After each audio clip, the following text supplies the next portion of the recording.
Welcome in the hands-on web development with TypeScript course.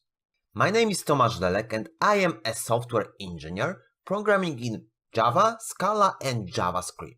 I am a fan of microservices architecture and functional programming. I am one of the creators of initlearn.com. This is a website that is created using newest front-end and back-end technologies.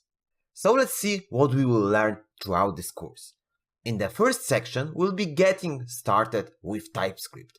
We'll be performing setup of our environment, so installation of TypeScript, setuping IDE, and so on. In the second section, we'll be leveraging TypeScript, strong typing.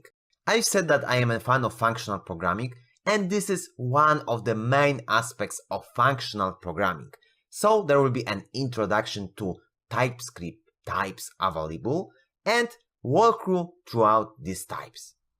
In the third section, we'll be structuring TypeScript application. So when creating more complex application, we need to structure it somehow. We'll be learning about namespaces, modules, and how to combine them.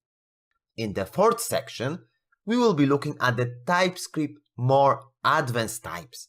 We'll be using iterators and generators.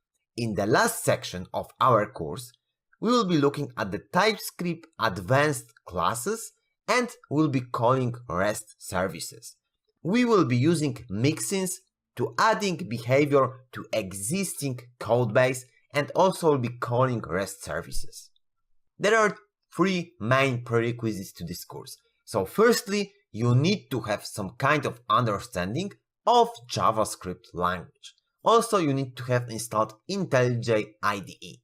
You need to have modern laptop or desktop because we'll be doing programming.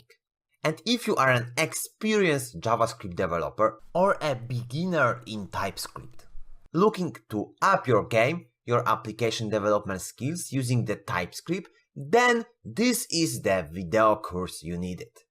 There are three key features in this course and we will try to learn accordingly. So we will be building simple and complex application with ease after this course. You will learn how to create robust and performant TypeScript code, and also we will be learning best practices and patterns from TypeScript world and will be adapting them into our application.